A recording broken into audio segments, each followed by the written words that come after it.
The embargo is lifted and I can now sing like an elven canary. Hello, I'm William James. Let's start this. I, through sheer coincidence and luck and a very good friend, got to see the first 2 episodes of The Rings of Power.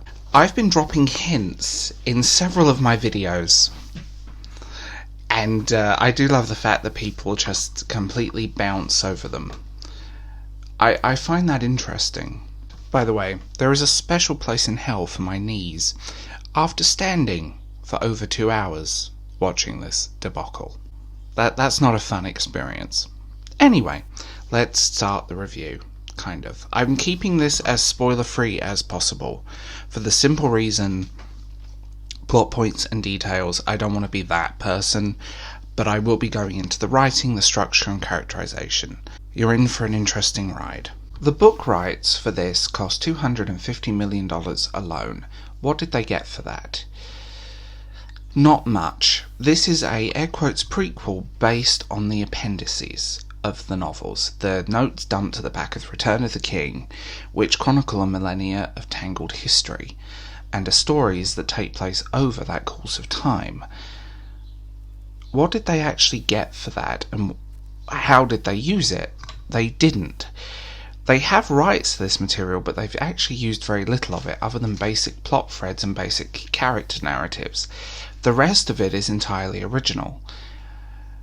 And I will say this, no doubt the budget for this is pretty high. You can see it in some of the shots. There are some beautiful looking computer-generated places of beautiful cities and mountains and some generic monsters and all of this stuff. But when it looks good, it looks good. When it looks bad, it looks really bad. Some of the CGI is textureless, some of it looks very flat. And it's one of the massive disconnects in this show. The overall style of this show is completely unrelated to each other. One minute you have things that almost look like Renaissance paintings or pre-Raphaelite imagery. Next minute you have things that look like they're ripped straight from Game of Thrones. None of the characters and the scenes look like they share a universe, which is a really weird disconnect to see in this.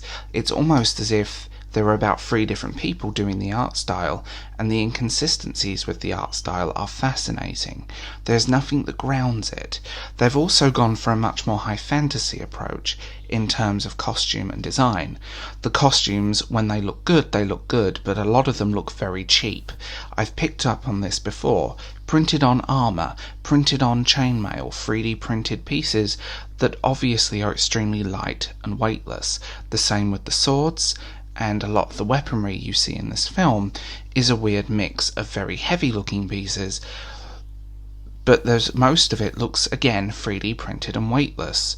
Again, how many people are involved in this, and I'm interested on how many people and special effects artists. Was it one team? Was it several? And was it done by different people? Because I cannot see any commonality here. This is very much rooted in the high fantasy, but bears very little resemblance to the more grounded high fantasy of Tolkien's world. There's no basis in reality here. And that's where we go into other things as well. They've created something, tonal dissidence is the word, they've created something here that bears no resemblance, barring a handful of pieces, visually to Tolkien's world. And again, the overall cheapness of a lot of these costumes is just bizarre. The overall cheapness of some of the sets is also bizarre. Again, when they look good, they look really good. When they look bad, they look bad. And the problem with that is, where did most of this budget go? Again, and I've said this many times, this is the most expensive TV show ever made. It should look it. That's what I find interesting. Just a side note, but to get this out the way, overall aesthetics of this show have a very artificial, very CGI look, or kind of like the Twilight movies or the Underworld movies. It's a very artificial aesthetic, and there's a lot of digital alteration going on with faces, but the problem is the aesthetic is not consistent. One minute it looks very artificial and very shiny, again, like the Underworld movies, or even Twilight, that kind of very smooth look, to very real and gritty. There is no consistency within this. Now, let's talk about the main focus of the show, Galadriel. Galadriel is a fascinating character within Tolkien's works. She's actually one of my favourite female characters. She is this strong, charismatic, powerful woman on screen, and anyone who says Tolkien doesn't do female representation really just needs to look at Galadriel. This is not the Galadriel of the books. This is not the Galadriel of the prideful Galadriel of the Second Age. This is the angry young woman archetype that gets really old. She spends most of her time screaming at people and being told she's wrong, but then proceeds to vagina-splain everything. Her backstory bears little to no resemblance to the Galadriel of the works of the books or the Peter Jackson movies. Her backstory is more in line with Elrond of the books, which I find really strange. His story is more in line with Galadriel's of the books. I don't know how they've done that, although there's still bits left in. The actress is not doing a good job here, and she's not bringing her A game. There is no way around that. Her acting is a bit stiff and a bit wooden, and she's trying to be ethereal, and it's not working. She doesn't have the strength on screen that Cate Blanchett has, and I know that's an unfair comparison because Cate Blanchett is phenomenal. See her as Elizabeth. She doesn't bring this at all, and that's a problem. But the Galadriel problem of this is they've made her in some unlikable Mary Sue. She has very little characterization. Like I said, she's either shouting at people, or she's angry, or she's spouting badly written, nonsensical gibberish that makes no sense. She reminds me of Michael from Star Trek Discovery, or Rey from Star Wars. There's very little characterization going on here. There's very little depth to this, and it's very surface level with her portrayal. I get that she's younger here, and it's her prideful years, but like I said, there is no resemblance to Tolkien in terms of the characterization. There is no reference to that story, her actual backstory. And I do find it interesting they swapped it with Elrond. They've neutered Elrond badly, and he's very unrecognizable as Elrond of the books. Making her the brave warrior and literally interpreting the phrase Amazon literally is not the best decision they could have made. She isn't this character, and there is no semblance here, and it's kind of sad. But to make her so unlikable, so angry, so I am Michael from Star Trek, is a tragedy, because they've really wasted one of the best female characters in fantasy. The Harfoot stories. So the Harfoots in this are not hobbits in this version of the story. I find that strange. Harfoots are a type of hobbit, and I don't think they have many rights. The hobbits, air quotes, did nothing important before the Third Age, and I get that they could put a hobbit story in this, but this story is completely original. Lenny Henry, I didn't know was an actor. I always think of him as a comedian or Mr. Dawn French, to be honest, because they were married. I didn't know he was an actor, and I will say he's doing an okay job. I will give him credit where credit's due. But can I ask a question? Why do the Harfoots talk in a hybrid Jamaican and Irish accent, with a little bit of Somerset thrown in for good measure? I know they're going for the high fantasy thing, but that's a really weird mix. The Hobbit story is very comedic, it's very light, it's very fluffy. Rubber Hobbit syndrome. The Harfoots, sorry.